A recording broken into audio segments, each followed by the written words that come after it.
have been together for 40 years and then some.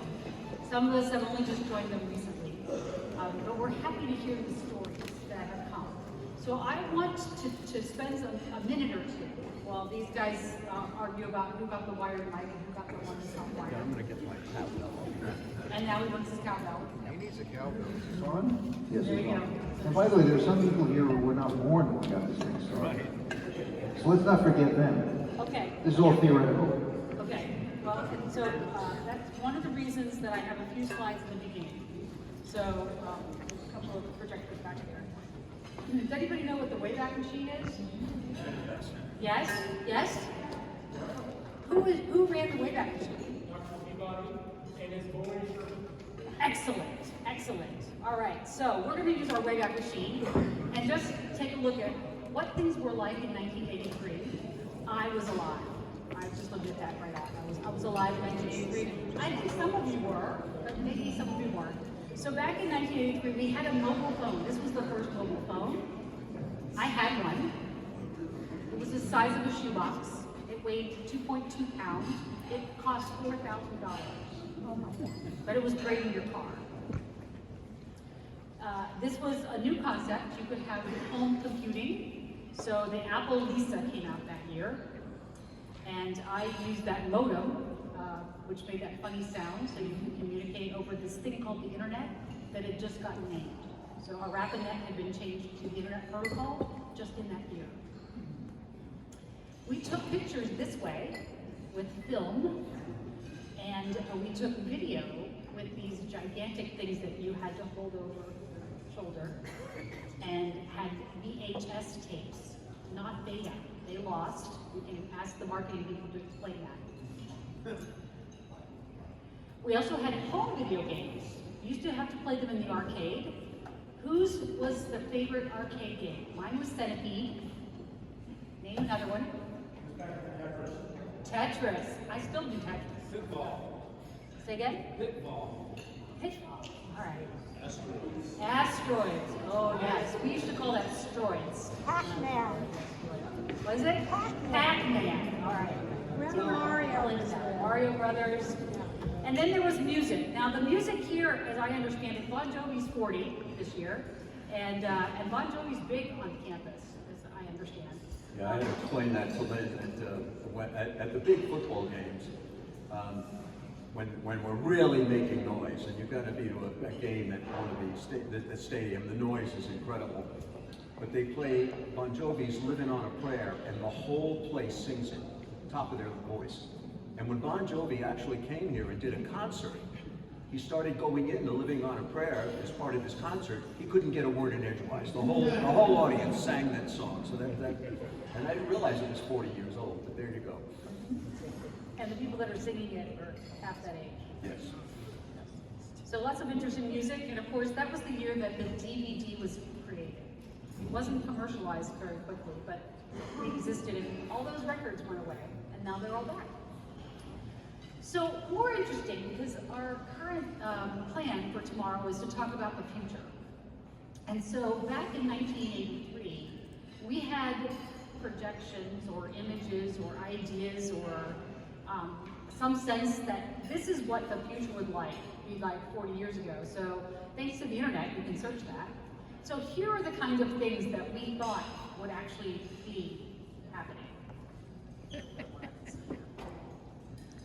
First, there would be self-flying cars. This personally was what I was hoping for. And I've been waiting, and I'm still waiting for my self-flying car. I do drive my car as if it flies sometimes, but that's not a good thing. There would be computerized health monitors that we would have on watches and jewelry and clothing. How cool, we figured that out. Paper books and documents would be rarely used or accessed. I don't know. Privacy would be a huge political and social issue. Americans would vote electronically from home. Our global surface temperature would increase. We would set foot on Mars. Not that we know of. Americans would work 26 hours a week.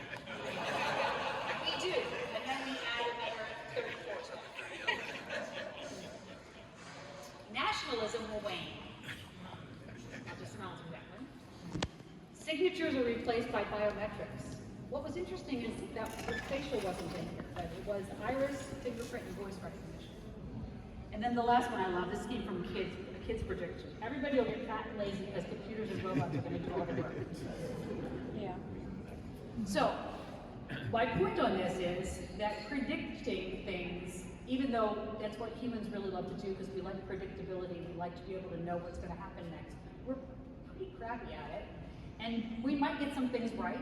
It might be that our predictions come true because we've set our sights on them and they're now goals and not just predictions. But they're not always correct.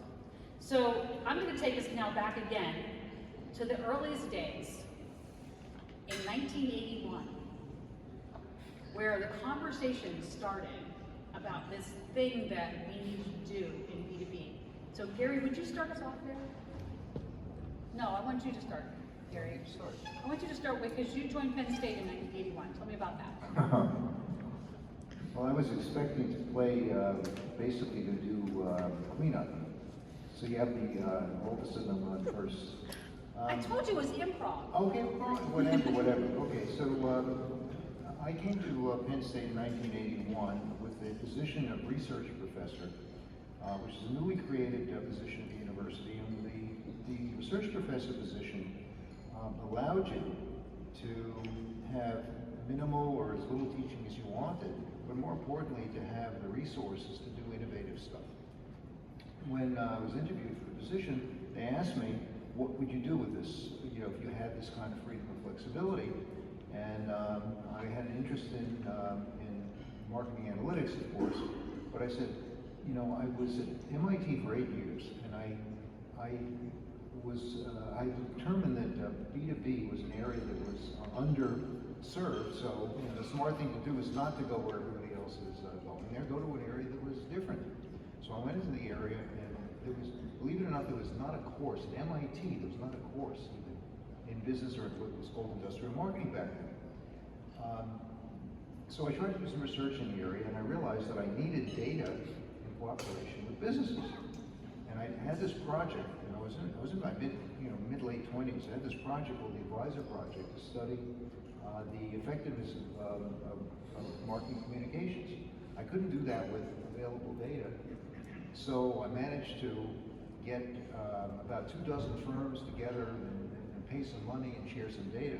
That was really hard work, but it resulted in a couple of very influential publications. So I came here and I said, you know, it's got to be easier things to do than this. So and one of the reasons I came to Penn State was that there were like a half a dozen top scholars in B2B in the United States. One of them was Dave Wilson. And I said I could work with him, and then this guy, Herb Gross, was lurking about in the background, having some idea that in fact we might do something if we merged academics and practitioners around B2B. And, So at about the same time, Herb was thinking about. Correct. Herb.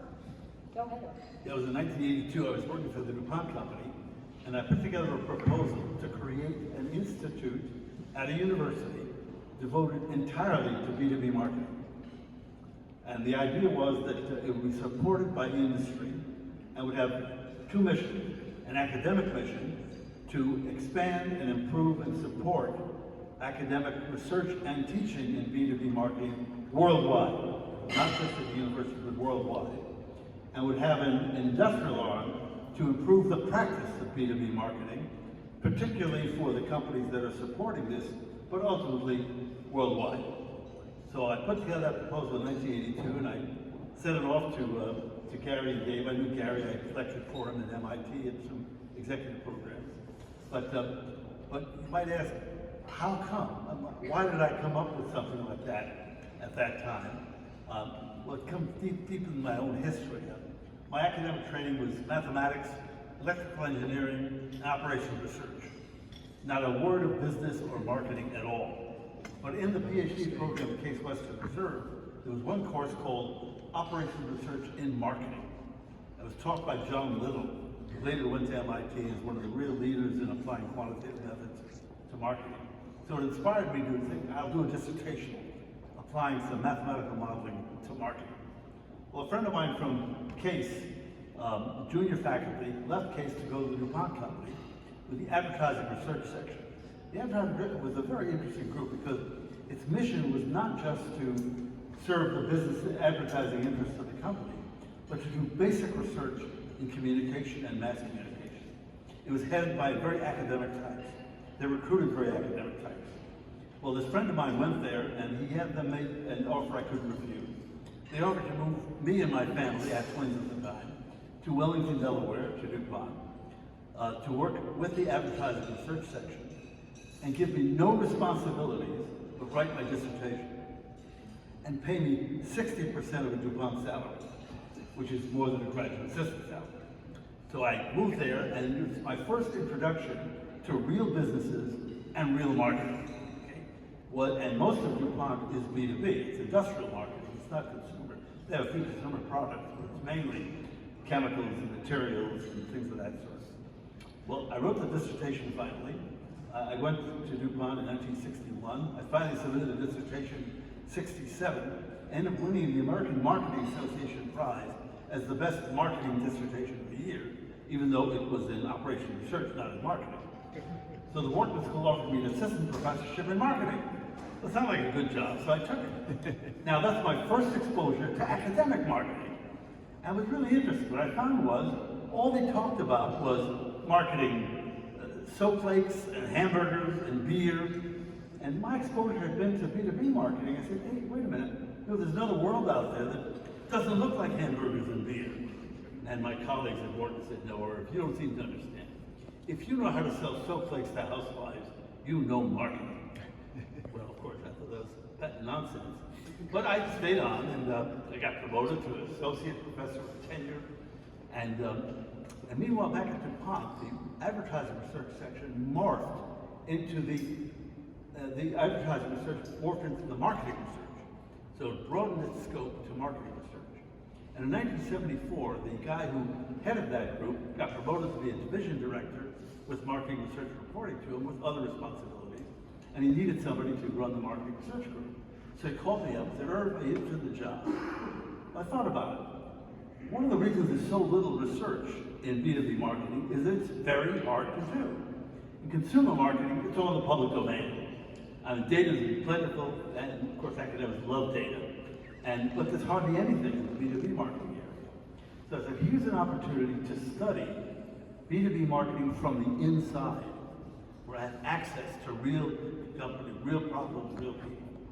So I said, I'll take the job, but I'm planning to stay for 5 to 7 years and then return to academia. And my main reason for coming is to study B2B marketing. They said, that's fine with us. Well, the group was organized in such a way that I was very flexible. So I started to recruit academics. In the next few years, I hired 4 or 5 people from academia, one of whom was a fellow named Jim Anderson. Some of you may know, ended up as a chair professor of marketing at Northwestern, and one of the real leaders of the new generation of B2B marketers. Then I started a fellowship program to recruit academics who wanted to do a dissertation in the B2B marketing area. So I created the DuPont Resident Fellowship for Research in Industrial Marketing and announced it at the universities. And I started recruiting. The fellow would move him to Wellington, work half-time as part of the marketing research organization, and the other half, we give him complete support for this dissertation and pay him 60% of DuPont's salary. Sounds familiar, right? And my first fellow was a fellow named Jim Naris, who later became a chair professor at Wake Forest. And that's where Jim Naris met Jim Anderson, and the two of them later on, with some support from the ISBM, wrote the single most important new textbook in B2B marketing. Changed, really, I think it changed the field. So I had those programs. I started an educational program. I created a course called Market-Oriented Business Strategy, which became very influential. Most of the DuPont marketing people were ex-salesmen who got promoted, never thought anything about marketing, but had the job. So I started teaching them the program. In any event, had all these programs going. And one day my boss calls me in and says, Irv, he says, we are not only promoting you, we're promoting the entire marketing research function, one level in the organization. It will now be a division, and you will be a division director, the director of the marketing research division. Well, I said, thanked him for the recognition, but I was very wary. Because by moving up one level, it means I had to take over a lot of general management responsibilities of the department. That's not what I wanted to do for a living. So I told my boss, let me try it for a year. So a year later, I went back, I said, demote me. He said, I can't demote you. We just went through the whole thing of raising it.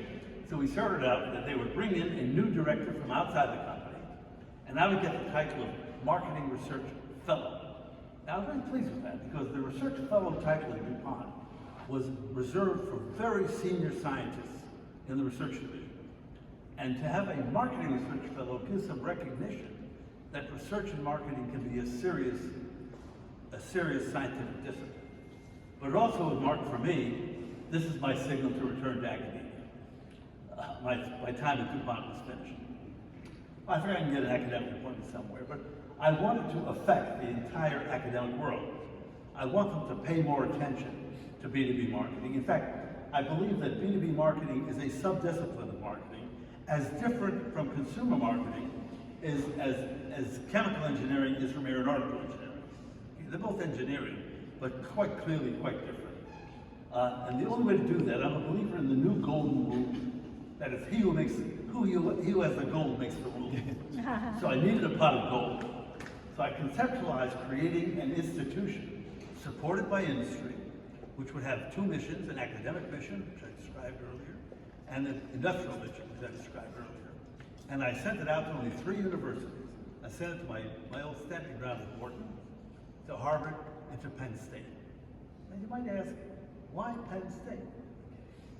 Well, it turns out, if you look around the world, there were very few senior academics anywhere with an interest in B2B marketing. Okay? And most universities had 1 person. Penn State had 2. The arrival of Gary a year or 2 before that, and Dave Wilson, who had a sterling reputation as one of the leaders of this field, is the only university I knew of that had 2 senior faculty with interest, and that's why Penn State.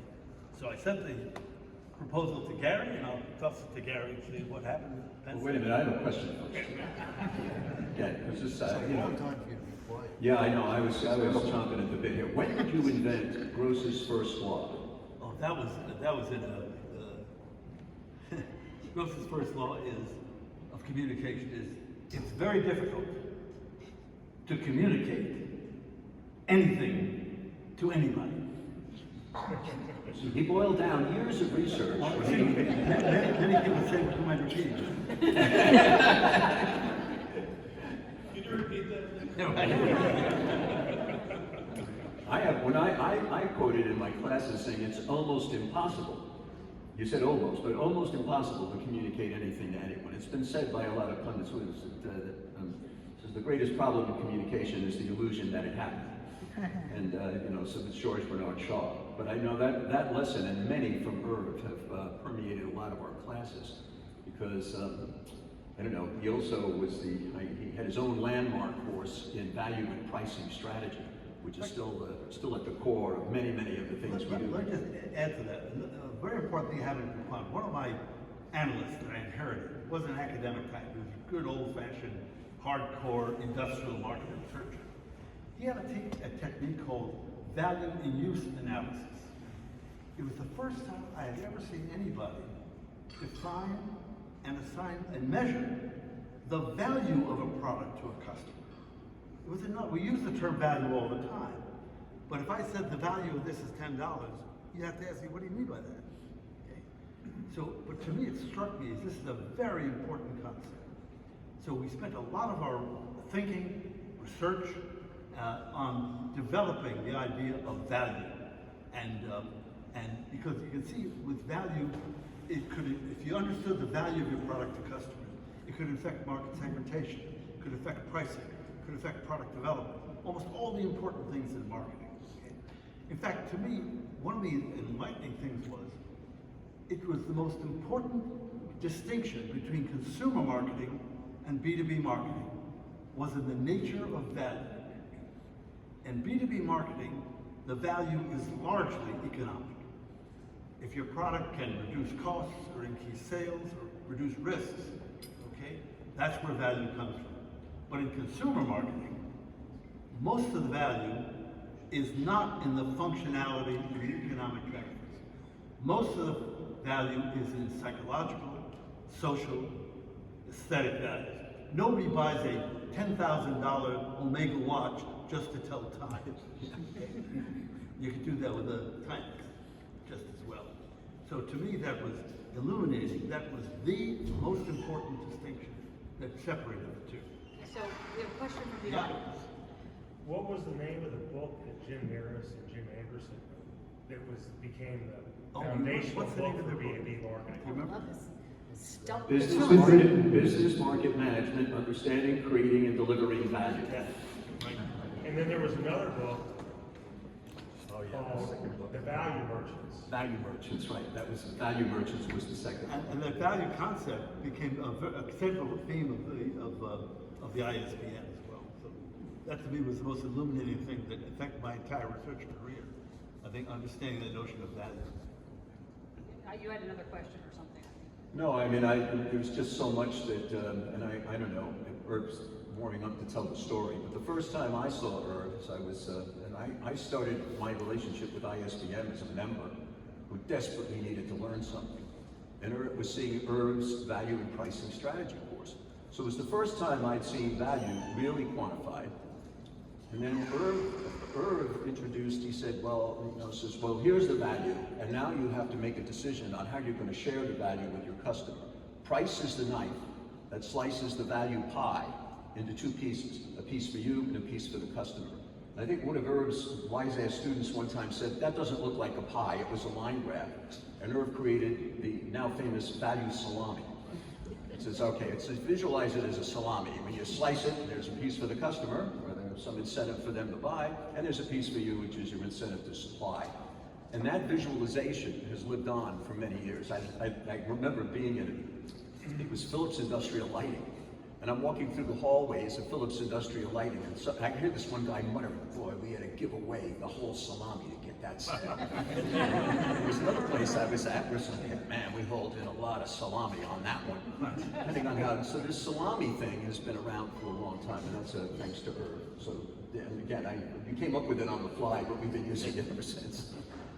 So as I understand it, where we left this story was, or you've got a proposal that you sent out to 3 universities. I think. What did you hear from Wharton?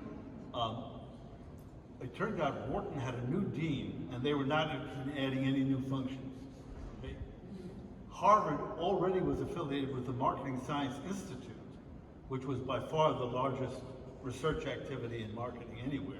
It was all consumer marketing, but it was the largest activity, so they weren't interested. But Gary and Dave, again, they were my prime contact, because I figured I'd have a hard time with Wharton and Harvard. But Gary, why don't you tell what happened when that proposal came Well, one of the things about this is that that there's nobody around who's going to refute anything that either is saying. And one of the things that I do have to say, listen. First of all, we hear the false pretenses.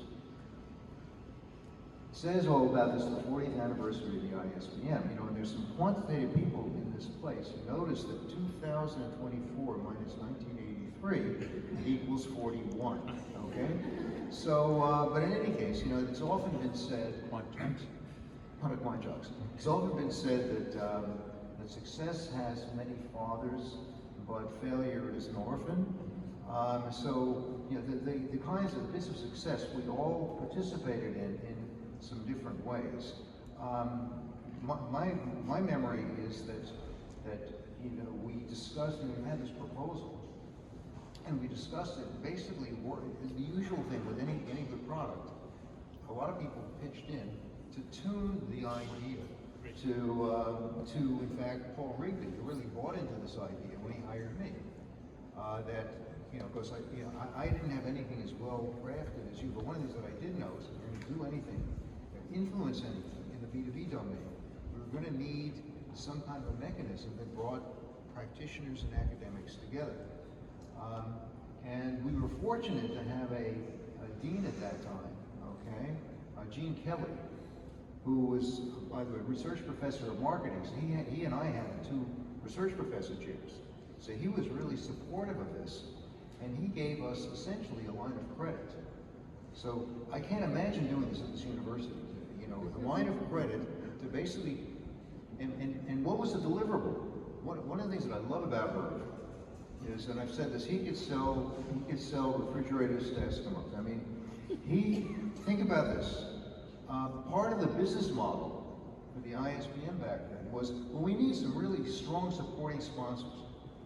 Like, and then we're going to ask them, how about $50,000 a year for 3 years? Now this is early 1980s, so this has got to be like $150,000, $200,000. And then what do you give them? Nothing. That was the deliverable, was nothing. Let me think. Before I sent that proposal to Gary and Dave, I had to sell the DuPont management first. Right. Because without DuPont support, I'd have no credibility going to anybody else. So I got all the way up to an executive vice president who said, we'll support you $50,000 a year for the next 3 years on the dotted line. So I could go to the universities and say, I've already got one sponsor. Now we have to get some more. I don't know how you sold that, but in any case, believe it or not only did DuPont do this, but AT&T, Bell Labs, actually, that was a little more reasonable because, you know, Bell Labs was basically doing all kinds of, this is when the telephone industry was almost a monopoly, and so they had this research laboratory, so it really did fit into their mission, but also GE and Control Data, and he got 4 companies to do this. We never had to pay back effectively the proposal to Penn State was more of a loan, and we actually never took any money from the university. And so the fact that we were able to, first of all, get the commitment of a number of companies who actually believed at that point in the mission here, that in fact it was, and they weren't doing this out of the goodness of their heart, they actually believed that improving the practice, both knowledge and practice in B2B, would benefit not only their company, but benefit society. And so, so that was our noble mission back there. And we were able to sell it internally, and as I said, you know, and never actually have to pay any of that line of credit back to the university. We're the black from day one. Yeah. And then you grew from there. So we've got some data from 1987 up, right? Just a few years later, you've been adding not only sponsors, but actual member companies. Okay, so now this is written in code. Okay, so we start off with 4 companies at $50,000 a year. Well, you're going to very rapidly exhaust the number of companies that are willing to pay $50,000 a year. But realistically, no. Now, if there was just understand, if there was a deliverable, this is important. If there was a deliverable, then it became a contract. It becomes a contract at Penn State or any place else. Then there's overhead. The university overhead 40 to 60%. So what you don't want to do is actually get into a contractual arrangement around. Well, that explains it, because I'm looking at Rand going, what the heck, Rand? Yeah, I mean, and again, I think It had to be contributions to the general area without any promise of deliverable. And if you try, well, we all get into a battle for the funding to do what we do. And it's just as, you know, it's as exciting and fun in the university as it was in a lot of the businesses when you're doing business-to-business marketing. So that was a real accomplishment. And you lined up so many great names here. And But I think at this point, the sponsor, we had 2 tiers of membership, sponsors and then members. And the sponsors got what? Guess what? A seat on the advisory board. That's it, okay? Or you can be a member and not have a seat on the advisory board for 10% of that. I was a little concerned about that pricing strategy, Irv, if you don't mind. I'm not sure how that came out of the great knowledge about value and pricing. Well, eventually I limited the difference between the two. We had only members. We eventually converged because realistically, none of us could figure out how to tell a differential value proposition to the $50,000 members and the $5,000 members. It's amazing that it actually lasted for 5 or 10 years. So, but in any case, and here we have. What do you think of this logo? How many of you like it? Don't like it? This was this is the gray, the person in the gray flannel suit or something logo. This was the only argument I think that we had with Irv. No, this was well before him. This was when Dave Wilson and I and Irv Irv had hired an ad agency, and it was a Philadelphia agency, if I'm not mistaken. Well, the neighbor of A mine. neighbor, okay, that was, anyway, a neighbor, now we know. Not a friend. So Irv decided we needed a new logo, and I really like this logo, and then we started putting it on our materials, and the university logo czar basically said, no, we have to rationalize logos, this all has to fit into this doesn't work. Irv was quite upset about this, and basically said, I want Gary, I want you and Dave to go and fight for this. So Dave and I said, okay, fine, you fight for us. So anyway, so we had this logo, I think, for a year or two before they told us to pull it down. This had to be in the late 80s. Then you started this. Yeah, one of the things that we, as we generated a little bit of additional revenue, we basically pulled into trying to better fulfill our mission by supporting various areas. Initially the thing you do is, why don't we give some money for leading edge researchers? Turns out leading edge researchers are doing what they're doing anyway. And we decided at one point that the most sensible thing was actually to put more of our resources in people earlier in their careers. So we developed a dissertation support competition. And I leave this to the audience. Okay, most of you can probably identify me. The academics in there, there's no way the practitioners in the audience will recognize anybody here. Who has some academics? Who can recognize anybody there? I can recognize one. No, Lori, not for you. Okay. Go ahead, Raji. Doug Bowman is here. I'm sorry? Doug Bowman. Yeah, Doug Bowman, well, see, Raji's cheating because Doug Bowman is the president of ISBM and Raji's the secretary. So if she can't identify Doug Bowman, then we have a little bit of a problem. Okay, so Doug Bowman is the very young, I sent this to Doug, he couldn't believe it. Okay, so Doug Bowman, he's third from the left. Anybody else? How soon do you forget? So that's Kate Searles in the end, there's Talia Ryman, Doug Bowman, one of the, Peter Polly, but I don't know the other guy, and the guy on the right, I don't know. Anyway, so that was, and now we've, Stefan, so this, let me see, I'm forgetting what year this was. Hold on a I second. believe this was around No one's checking facts here. 89. It's the fact-checking part of the evening. This is, yeah, that's right. This is 1989. All right, and what Lynn wants me to do right now is to segue to Ralph, and I will do that. Well, yeah, so you had a 10-year anniversary around that, Oh, that's correct. Let's not forget the 10-year anniversary. where we did not have a cake, but we had ice cream for ours. No, for you. We had big debate over whether we would have a cake, because we have a cake every 10 years. No cake. Everybody asked for ice cream at the last members meeting, so ice cream won. And our keynote speaker at that conference was, you have that on the video? I do not. Okay, so that was Phil Conklin. Oh, no, we have a Okay. picture of it on the board. Yeah, so Phil was keynote there, and just for the rest of you, just to think about this, and I mentioned this to a few of you here, I visited with Phil a few months ago in Florida, and one of the reasons it brought us back together is that he asked me for a back book blurb for his new book with VK on marketing and new technologies. Phil is 93, okay, and we visited and talked about some of his new projects. I think that should be an inspiration for all of us who are talking sometimes about retirement. I'm only 90. I know. He's a kid. He just had his birthday. I was telling him about Happy this. birthday. I just turned 90, so it's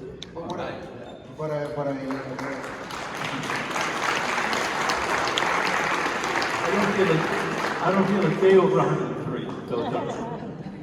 And once I think Irv, with all due respect, I think once you get to proof of concept, you sort of lose interest. Right. Okay. So Irv had I think a winning model, and said, gee, his finish line I think was retirement. So and after a decade or a little bit more. 13 years, but it was when you were starting to think about it. said, I've done this. We were at a meeting in Atlanta in 1996, I believe it was. We had a blizzard there, and some speaker couldn't show up.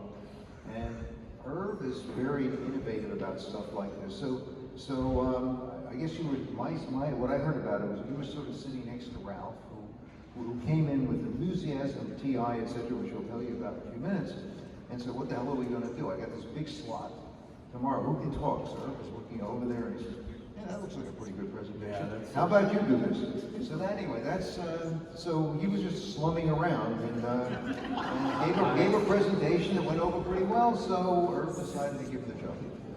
Well, That's actually not.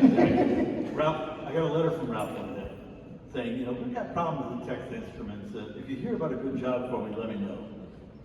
In the next mail, I wrote him a letter saying, Ralph, do I have a job for you? Mine. And You know, that it really, you know, we were talking about the past and the future here. And some of those slides went by kind of quickly, but it's amazing how many times I've heard, both in industry and here, everything's going to change. Everything's, you know, there's this new technology, it's going to change everything. We won't need salespeople anymore. There won't be any distribution anymore. And it went on and on and on. It's just one of my, when I was working at Texas Instruments, one of my, says there's a new technology. It's called a fax machine. You realize we can put a piece of paper on a customer's desk right when we need it. Yeah, okay. Then in 1985, TI decided this thing called artificial intelligence is going to be very big. We want to get in on the ground floor. And we got in on the ground floor and we stayed there. We never really made money on it, but we tried to bring the power of AI to here. But when I started with my real connection with ISBM started when and again, let me just say, who are the grad students again? Raise your hand. PhD student. The PhD students, anyone here who's in the camp, the PhD camp, a few of you. Again, as I said to you before, it can be a lonely place being a B2B marketer inside a large tech firm. And occasionally you need some love. It can be a lonely place being a B2B marketer in academia. We love you. We love all of you. I love you. So if you ever need a little, affection, give me a call, because the new researchers who are here, we used to say, we'll do anything short of illegal, immoral, or fattening to support a new researcher in moving to B2B. But when I got started with, a group of us got together and we were trying desperately to do marketing, and some wise person said, have any of us taken any marketing courses? So let's say I'm a physicist, there were electrical engineers and all kinds of, and it dawned on us that there was one person on the team who had an MBA. So we said, look, we need to go back to school. And that got a real good reaction. I was in school for 10 years getting my doctorate. And so we decided we were going to learn marketing. And all the local schools in Dallas wanted to help us. And we had SMU and U Texas Dallas and all that. And they came and started vigorously teaching us consumer marketing. Coke and Pepsi and burgers and snowflakes and other stuff. And I think they thought we were a $20 billion calculator company. And in fact, we really needed business to business. And so we were going to go to B2B marketing school. And at that time, a really neat guy named John Tamara, who's a real spark plug, had found this paper, maybe go to the next one, written by these two folks. It was the real seminal paper on market orientation. And we actually had Bernie and Ajay come visit us at TI and talk them through some of the things we were trying to do. And it was clear to them, these guys got to start at the beginning. Really, we don't know what we're doing. Pricing for us, Joanna's here, but we might as well have thrown darts at a dartboard. I mean, it was pretty bad. And Bernie was the one who told us, he said, look, you need business-to-business marketing. There is no one place you can go. Where everyone hangs out, you're going to have to connect with this organization called the ISBM that happens to be headquartered at Penn State. And Bernie, who many of you may know or know by reputation, actually became our virtual dean. So anyway, this virtual university, now, you see a lot of virtual universities. We were doing this way before the web existed. We were doing this, a long time ago, and actually I had the state attorney general call me when I was VP at TI. What's this virtual university business? And I said, well, it's all inside TI. Said, well, you can't call yourself a university because there's rules and regulations about that. So that was the first time I told the state attorney general to kiss off. And I have been doing that several times through my career. So anyway, it became the core of our integrated marketing management curriculum. And we had some greats on that curriculum that you come to know, like Liam Fahey and Frank Cespedes, Bernie and Ajay. And that's when we really got engaged with ISBM and learned more about, what business-to-business marketing was like. And that program, like many things I've tried to do, and I don't try to get into trouble, but I get into trouble a lot. So I've gotten into trouble. We had no budget. And getting budget, we had the Marcom budget. I know, how many of you, are any of you in market communications at your company? Yeah. Just to try to get B2B Marcom money. So I had some, and I decided, all right, we're going to start this university, and I'll sneak some money out of the Marcom budget. So I was working with the project director, John Tamero. I said, look, we have to charge these back, charge these courses out to the students who come, okay? He says, oh God. He says, we have to break even at minimum. We have no money for this. So we designed a break-even model for 15 students. TI and its great cost-cutting moves hadn't had any training of any sort for like 20 years. The classes filled to 40. And all of a sudden, in my little cost center where I had taken some money out where no one was looking, $1 million of profit showed up. Well, it turns out, you'd say, worse things have happened. The CFO is all over me going, where's this $1 million come from? I said, well, our heart is pure. We're not building a yacht here. We are teaching people how to market. And it went on, and that program actually changed the face of the company. We got out of businesses that we should never have been in. We began understanding value and pricing and how to price things to value. And we were learning a lot of lessons together with the ISBM folks. So it really, I started on the member side and learned a hell of a lot. And then in the fullness of time, when it became clear that it was time for me to leave TI, and again, by the way, there's an interspace here. Irv came to visit to sell me on ISBM. Okay, he went into his whole sales pitch, because Irv can sell ice to the Eskimos in midwinter. He had come in with a full sales pitch, and when he first he says, we're doing research on business to business. I remember almost yelling at him, thank God, what do you want? Ralph was the easiest sale I ever really did. just simple. Ever.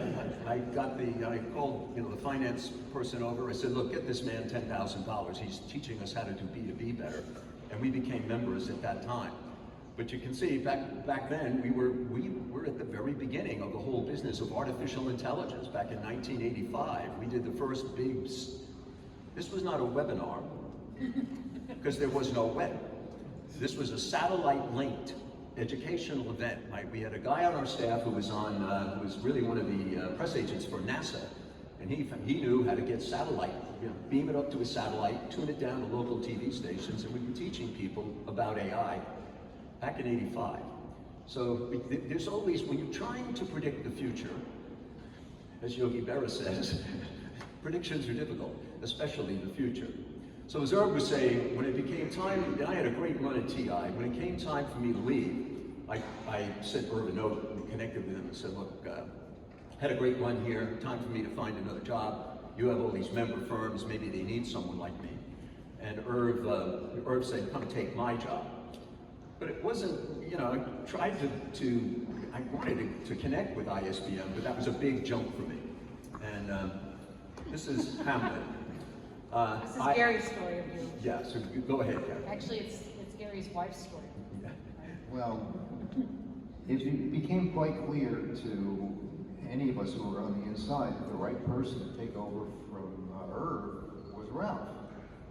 And so we structured this position and made Ralph an offer. And then Ralph would ask questions like, what are my, KPIs, if you will? How do I get evaluated? I said, well, if you bring in enough money to do the things that the ISBM is supposed to do, and within general university guidelines, will be successful. And then I said, well, what if I don't meet those numbers? I said, well, look, I'm getting no salary from the ISBM. Nobody's getting salary from the ISBM except my administrative assistant because of my position. That was covered on my budget. So the only salary budget that Ralph had to cover was his own. Okay, so if you don't bring the money in, you don't get paid. Yeah. Okay, what do I do? I said, whatever makes sense. So Ralph was really having some trouble with this lack of structure. What about this? What about this? Well, it became obvious though that after a while we just said, okay, I get it. This is a sales job. I like selling this, and I enjoy selling and connecting with people. But I was selling this ephemeral thing called membership in ISBM. So in any case, the reason the Hamlet thing was up there was that it was so apparent, certainly to me and my wife, that this is the right thing for him, but he couldn't make a decision. So it was, should I come? Should I not come? Should I leave? So you know, on a daily, not on a daily, like weekly basis, you know, we sort of chat, how are things at the office, and then my wife would say, well, how are you doing with Hamlet? Okay, so he he was like the inside code name Hamlet. Come or not to be. Or not to be. Yeah, well, it was an interesting jump from the rock and roll world of semiconductors to come here to run ISBM. And again, Irv at that time, I was able to release him so that he could begin an advanced graduate level course. He is much better at that than you are, by And the he way. is. Irv is retired well, and I followed Irv's example on many things. I've learned so much from both of these folks, and you know, those of you who know me as not the sharpest tool in the shed, shall we say? And but I've had a chance to learn. Now again, when I came, I thought, you know, I'd create a new logo. And by the way, I had the same problem that Irv had. I just ignored it. I mean, they said, no, you can't do that. You're not allowed to have a trademark. It has to look like this. It has to look like that. And I just said, well, let's see. I found a university artist to create this logo, and I was able to use that excuse to say, look, we need our own identity. We are a community of business-to-business researchers and practitioners. We need something that ties us together graphically. And this may not be the best logo, but it was our logo, and it was a quick one, easy to reproduce. And oh God, I caught all kinds of crap from various administrators. No, but it had the university colors. The problem with the gray one is that it had an unapproved color. I don't know. All I know is that was the thing. It was those things. I wanted to trademark the letters ISBM. Okay. And I called, the legal people over in the big building, Old Main. They said you can't. Yeah, their motto is just say no. Yeah. So we went ahead and trademarked it. It's interesting. Amit Gupta was here. I think, is he still here? Amit, you still here? Because I think at the time, he might have even been around. I said, we're going to trademark this. Let's just go online and do it, and I'll show you how to do it. So we began creating and strengthening the identity. And we looked for inspiration wherever we could, okay? And one of the things, the first meeting that I got to run together with Irv, and I'm getting my sea legs, and I'm between Texas Instruments and here. So I decided, Dilbert really has a dim view of marketing inside B2B firms, and I'm tired of taking this abuse. Why don't we have him come and speak to our membership? So I started on a quest to find Scott Adams, but I didn't give him my work number because I was kind of between jobs, so to speak. I gave him my home number. And I got his agent, and his agent was very nice. He said, well, look, he arranges all of his own speaking engagements, so, he'll give you a call. I'm going, yeah, like that's going to happen. He's probably going to write this off. So I got home from work that night, and my lovely wife, Kat, was there. This nice guy called today. I spent about a half an hour on the phone with him. Really cool guy. He was asking all about ISBM, and he started talking, about this and that, and maybe being at a meeting, and all of this other stuff. And who is he? And I'm saying, Kat, Scott Adams, Dilbert, and her jaw just dropped. Oh, that's Scott Adams.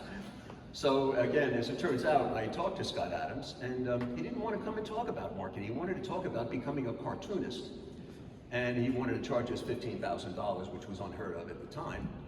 But he gave us some inspiration that we've gone and used. And I love this cartoon. This comes from a great book. He says that one of the Dilbert books called, "It's Obvious You Won't Survive on Your Wits Alone." And again, if you know me, you know that's true. So it's Dilbert, you're on a rotational assignment. You're going to be in marketing until further notice. And marketing, everyone is wearing laurel leaves, there's a 2-drink minimum, everyone has a drink, and there's all kinds of jokes, you know, hey, were you staying for lunch? We're having barbecued unicorn. It's very rare, you know, and going on and on. And that's where I decided to abscond with this cartoon and create what I've talked to most of you about. A real must-do at all these meetings is create 3 new friends. And we have a very strict definition of what a friend is. A friend is someone who'll take a call from another friend on a Friday night in front of a Monday morning meeting and fret it with you. And that's the kind of connections we try to build here. It's not just pick up a business card. It's, you know, I think I met you at the ISBM meeting, and I got a meeting Monday. I don't even know where to begin. Someone will sit there and work with you. That's the kind of friend I wish for all of you here tonight. That's the kind of thing to do. And it turns out the 3-friend minimum was a very important part of ISBM's future, because that network has continued to grow. I think the power of the network you build here will continue to serve you all well, but build it, build it. Yeah, we even heard Neely talk about it. Yeah. So then, Ralph, you attempted to retire. Yeah, I like retirement parties. I just think that's what I've been getting good at. I never retired well, but I had parties on the years that she's listed. Reserves fee on this in terms of counseling on retirement too high for you? What was going on? Yeah, no, I've been retired for 28 years, and I'm really good at it. Longer than I've been alive. And what the part of it I got right almost immediately was not getting paid. That I got right. The not working part of it has become a problem. So then Lynn and Rand come along. Rand, just wave to everybody if they don't know Rand, right? We joined up with Andrew and Stefan, right? The cool thing is that Stefan comes from y'all somehow, right? So you're a prodigy. This is inbreeding, right? Might be, it could be. That could explain some things, yeah. And so we started in 2019, which was a great year to start something entirely new. And I was quite proud of ourselves that by the beginning of 2020 in January, we had a full calendar with all of our events planned. We actually had one member meeting at Lilien in February, and then everything shut down. And so since 2019, we've got really virtually good at virtually everything, virtually. And we have now education courses that are running so that we can take people from industry and let them get through the education that we've all had to do on our own. But we can do that while they're still working. We offer a concierge member service. We created this B2B Pulse thing that we are very, very excited to have the university do. Rand runs the Marketing Excellence Roundtable now, and we have an ISBM Connect, which sends out a message every week with a scripted version of some article or some piece of information. So we've been at it, but I don't know that we've been doing this correctly, Rand. I feel like we're missing some elements here. So when we sit here in 20 years, it should look a little bit different. All right, so together, here's what we got. This is actual vetted data. We didn't make this up. I promised our night. Okay. So we've had over 7,900 practitioner contacts in 40 years, and 2,400 academic contacts, and about 1,350 events that we ran. 159 dissertation support winners, 500 grants that were made, and about 12 million in support for B2B academic research. That's a pretty good run, guys, considering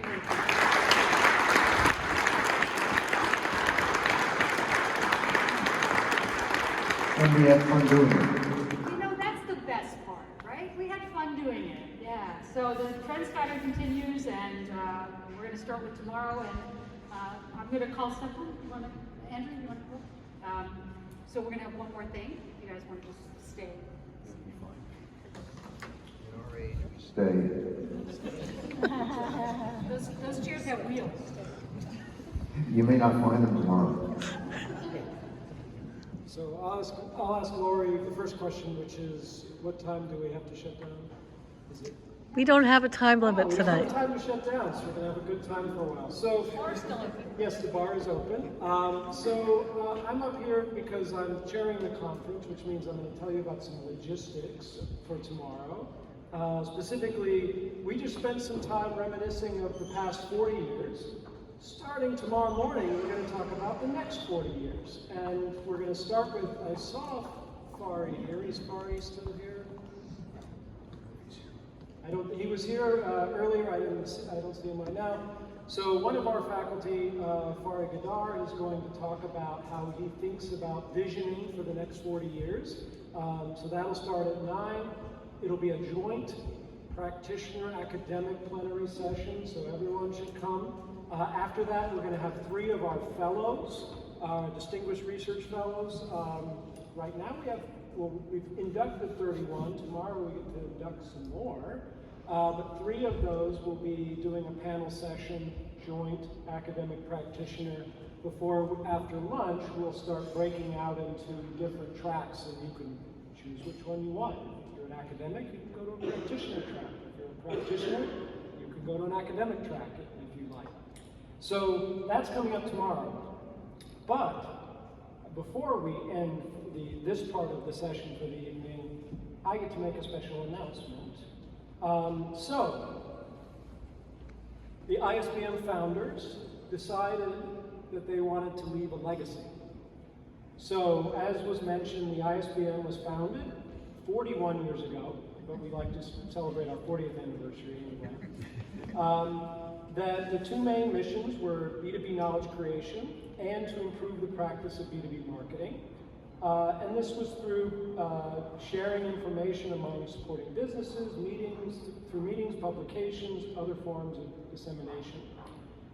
And in recognition of these 40 years and focusing on these missions, the retired ISBM directors and founders, Irv, Gary, and Ralph, have created and seeded with funding the ISBM Founders Fund here at Penn State. And the goal of the fund is to provide financial support to the ISBM to further its mission, to provide thought leadership in B2B. So, the fund welcomes contributions from others. It is generously funded by the 3 of them, and they will be funding it for the next 5 years with contributions.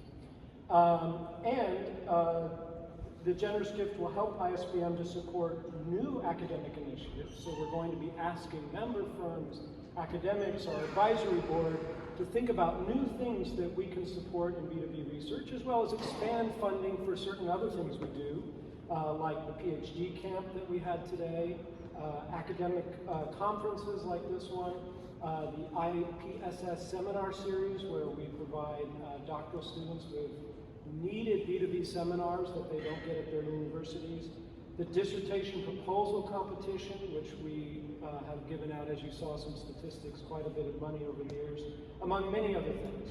So we think that this will ensure the ISBM will be on stable ground and expanding its reach for the next 40 years. Thank you to this fund.